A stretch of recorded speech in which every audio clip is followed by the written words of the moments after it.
காலத்துக்கு முன்னாடி இந்த உலகமே உருவாகிட்டு இருந்த நேரம், அப்போ படைப்பு கடவுளான பிரம்மாவுக்கும் காக்கும் கடவுளான விஷ்ணுவுக்கும் இடையில ஒரு சின்ன பேச்சுவார்த்தை ஆரம்பிச்சுது. அது மெதுவா பெருசாக்கி கடைசியில யார் பெரிய ஆளு அப்படிங்கிற ஒரு ஈகோ சண்டையில போய் முடிஞ்சுது. பிரம்மா சொன்னாரு, ஏய் விஷ்ணு, இந்த உலகத்துல இருக்கிற எல்லாத்தையும் படைச்சது நான் தான். மனுஷங்க, விலங்குகள், தேவர்கள்னு எல்லாத்தையும் நான் தான் உருவாக்குறேன். நான் மட்டும் இல்லைன்னா இங்க ஒண்ணுமே இருந்திருக்காது. அதனால நான் தான் இந்த உலகத்துக்கே தலைவன், நான் தான் உயர்ந்தவன்னு ரொம்ப திமிரா பேசினாரு. இத கேட்ட விஷ்ணு சிரிச்சுக்கிட்டே சொன்னாரு, என்னப்பா நீ இப்படி பேசிட்ட?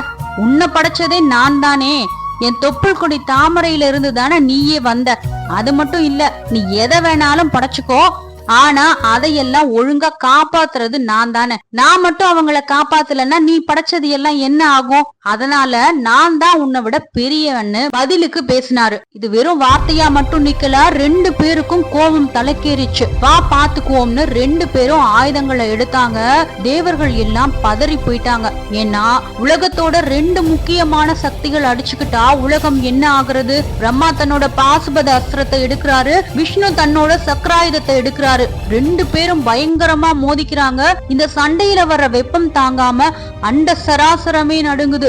இப்படியே போனா இந்த உலகம் ஆரம்பிக்கிறதுக்கு முன்னாடியே அழிஞ்சு போயிடுமோன்னு தேவர்கள் எல்லாம் பயந்து நேரா கைலாயத்துக்கு ஓடுறாங்க. சிவபெருமான் அமைதியா உட்கார்ந்து இதையெல்லாம் பாத்துக்கிட்டு இருக்கிறாரு. இவங்களுக்கு இன்னும் ஆணவம் அடங்கல போலயே அப்படின்னு நினைச்சாரு. அவங்க 2 பேரோட சண்டை உச்சக்கட்டத்துல இருந்தப்போ திடீர்னு வானத்துல இருந்து பூமி வரைக்கும் ஒரு பெரிய நெருப்பு தூண் வந்து நின்னுச்சு பாருங்க.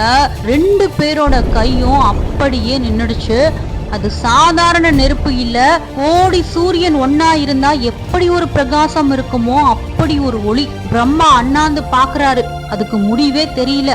விஷ்ணு குனிஞ்சு பாக்குறாரு, அது எங்க ஆரம்பிக்குதுன்னே புரியல. என்னப்பா இது, நம்ம 2 பேரும் அடிச்சுக்கிட்டு இருந்தோம், நடுவுல புதுசா ஒரு ஆளு வந்து நிக்கிறாருன்னு 2 பேருக்கும் ஆச்சரியம் தாங்கல. அப்போ அந்த தூணுக்குள்ள இருந்து ஒரு கம்பீரமான அசரீரி குரல் கேக்குது. நீங்க 2 பேரும் யார் பெரிய ஆளுன்னு சண்டை போட்டுட்டு இருக்கீங்கல்ல, இதோ உங்க முன்னாடி நிக்கிற இந்த ஒளி தூணோட அடிய யாரு முதல்ல பாக்குறாங்களோ, இல்ல இதோட முடிய யாரு முதல்ல தொடுறாங்களோ அவங்கதான் பெரிய ஆளு அப்படின்னு ஒரு குரல் கேக்குது. விஷ்ணு யோசிச்சாரு, நான் பெரிய ஆளுன்னு நிரூபிக்க இதுதான் சரியான சான்ஸ். இதோட அடிய கண்டுபிடிச்சிட்டா பிரம்மா வாய மூட வச்சிடலாம்னு முடிவு பண்ணாரு.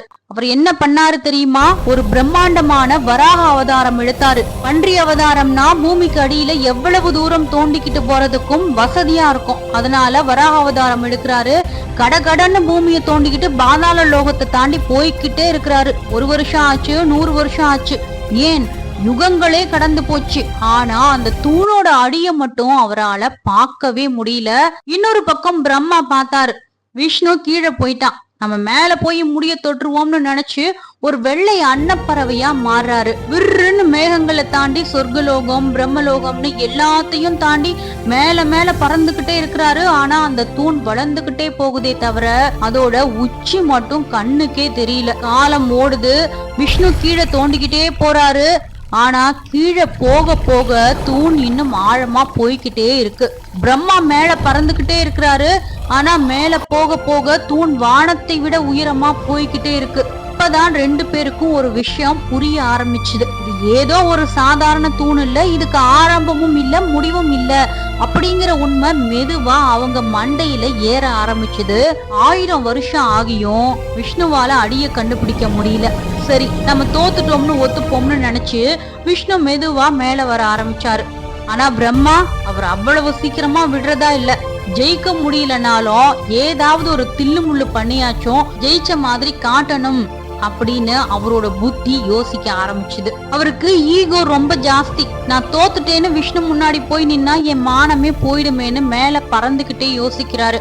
அப்படியே மேல பறந்துகிட்டு இருக்கும் போது மேல இருந்து ஒரு அழகான பூ மெதுவா காத்துல மிதந்து கீழே வந்துகிட்டே இருக்கு. அதுதான் தாழம்பூ. அதை பார்த்த உடனே பிரம்மாவுக்கு ஒரு ஐடியா கிடைச்சது. அந்த பூவை அப்படியே காத்துல புடிச்சு நிறுத்தினாரு. ஏய் பூவே, நீ எங்க இருந்து வர்றேன்னு பிரம்மா கேட்டாரு. அதுக்கு அந்த தாழம்பூ சொல்லிச்சு, நான் இந்த ஒளித்தூணோட உச்சியில இருந்து விழுந்து பல யுகங்கள் ஆகுது, இன்னமும் நான் தரைக்கே போய் சேரல, அந்த அளவுக்கு இது உயரமா இருக்குன்னு சொல்லிச்சு. பிரம்மாவுக்கு பொறி தட்டுச்சு. அப்போ நீ உச்சியில இருந்துதான் வரியா? எனக்கு ஒரு உதவி பண்ண. நாம 2 பேரும் கீழே போய் நான் இந்த தூணோட முடிய தொட்டுட்டேன்னு விஷ்ணு கிட்ட போய் சொல்லணும். அதுக்கு நீதான் சாட்சி சொல்லணும்னு கேட்டாரு. தாழம்பு முதல்ல தயங்குச்சு. ஐயோ, இது உலகத்தையே படைச்ச ஈசனோட தூண், இதுல போய் சொன்னா பாவமாச்சேன்னு நினைச்சுச்சு. ஆனா பிரம்மா விடல. நீ எனக்கு சாட்சி சொன்னா உன்னை எப்பவும் என் கூடவே வச்சுப்பேன், உனக்கு ஒரு பெரிய அந்தஸ்து தருவேன்னு ஆசை காட்டி மிரட்டி அந்த பூவை சம்மதிக்க வச்சாரு. பிரம்மா அன்னப்பறவை உருவத்துல இருந்து மறுபடியும் தன்னோட நிஜ உருவத்துக்கு வந்து கையில அந்த தாழம்பூவோட ரொம்ப கெத்தா கீழே இறங்கி வராரு. அங்க விஷ்ணு ரொம்ப சோர்ந்து போய் நின்னுட்டு இருக்கிறாரு. விஷ்ணுவை பார்த்த உடனே பிரம்மா ஒரு நக்கலான சிரிப்பு சிரிக்கிறாரு. என்ன விஷ்ணு, உன்னால முடியலையா? நான் பாரு அசால்ட்டா இந்த ஒளித்தூணோட உச்சிய தொட்டுட்டேன். அத பாரு, அந்த உச்சியில இருந்து நான் கொண்டு வந்த சாட்சி தான் இந்த தாழம்பூ அப்படின்னு அடிச்சு விடுறாரு. விஷ்ணு நம்ப முடியாம தாழம்பூவை பாக்குறாரு. தாழம்பூவும் பயந்துகிட்டே, ஆமாங்க, பிரம்மா அந்த உச்சிய தொட்டப்போ நான் அங்கதான் இருந்தேன், அவர் சொன்னது நிஜம்தான்னு சிவபெருமான் முன்னாடியே, அதாவது அந்த ஜோதி முன்னாடியே அப்பட்டமான ஒரு பொய்யை சொன்னுச்சு. விஷ்ணு ரொம்ப நல்லவரு, அப்படியே அந்த பொய்ய நம்பிட்டாரு. சரி, பிரம்மா ஜெயிச்சிட்டாரு, நான் தோத்துட்டேன்னு மனசார ஒத்துக்கிட்டு பிரம்மாவோட கால்கள்ல விழ போனாரு. பிரம்மா மனசுக்குள்ள ரொம்ப சந்தோஷப்பட்டாரு. நம்ம தில்லுமுள்ளு வேலை செஞ்சாலும் கடைசியில ஜெயிச்சிட்டோம்ல அப்படின்னு நினைக்கும் போதுதான் அந்த விபரீதம் நடக்குது. அந்த ஒளி தூண் திடீர்னு பயங்கரமா அதிர ஆரம்பிச்சுது. இந்த பிரகாசம் இன்னும் 10 மடங்கு அதிகமாச்சு. ஏன்னா உலகத்தையே படைச்சவன் கிட்டையா போய் சொல்றது. அந்த பிளந்த ஜோதிக்கு நடுவுல இருந்து சிவபெருமான் லிங்கோத்பவர் உருவத்துல வெளிப்படுறாரு. ஒரு கையில மழு, ஒரு கையில மான், மத்த 2 கைகள்ல ஆசி வழங்குற முத்திரை. ஆனா அவரோட முகத்துல இருந்த கோபம் இருக்கே, அத பார்த்து பிரம்மாவோட கை கால் எல்லாம் நடுங்க ஆரம்பிச்சிருச்சு. சிவபெருமான் கர்ஜிச்சாரு. பிரம்மா, என்ன தைரியம் இருந்தா என் முன்னாடியே பொய் சொல்லுவ?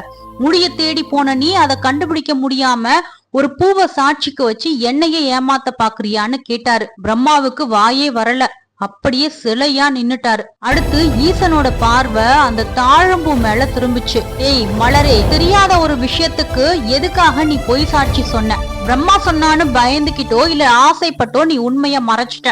அதனால இன்னையில இருந்து உனக்கு என் பூஜையில் இடம் கிடையாது. மத்த எல்லா பூக்களும் என் தலைமையில் ஏறும், ஆனா நீ மட்டும் என் கால்ல கூட விழ முடியாதுன்னு சாபம் கொடுத்தாரு. அதனாலதான் இன்னைக்கும் சிவபூஜைக்கு மத்த எல்லா மலர்களையும் பயன்படுத்துற நாம தாழம்பூவை மட்டும் ஒதுக்கி வச்சிருக்கோம்.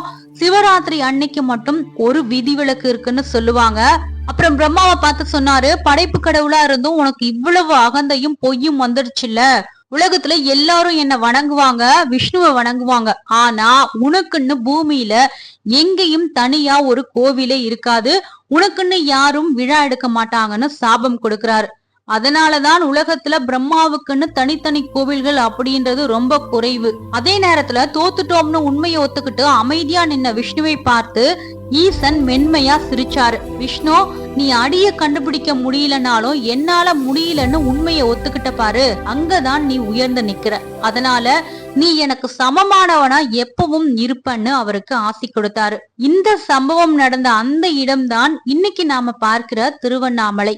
அந்த ஒளித்தூணா நின்ன சிவபெருமானைத்தான் நாம அண்ணாமலையாருன்னு கும்பிடுறோம். லிங்கத்தோட உருவத்துல இருந்து ஈசன் உருவமா வெளிப்பட்டதுனாலதான் எல்லா சிவன் கோவில் கருவறைக்கு பின்னாடியும் லிங்கோத்பவர் சில செதுக்கப்பட்டிருக்கு. பிரம்மா விஷ்ணு 2 பேரோட ஆணவமும் அன்னைக்குதான் சுக்கு நூறா உடைஞ்சது. நாம பெரிய ஆளா நீ பெரிய ஆளான்னு சண்டை போடுறதை விட நமக்கு மேல ஒரு பெரிய சக்தி இருக்குன்னு உணர்றதுதான் உண்மையான ஞானம்னு ஈசன் புரிய வச்சாரு.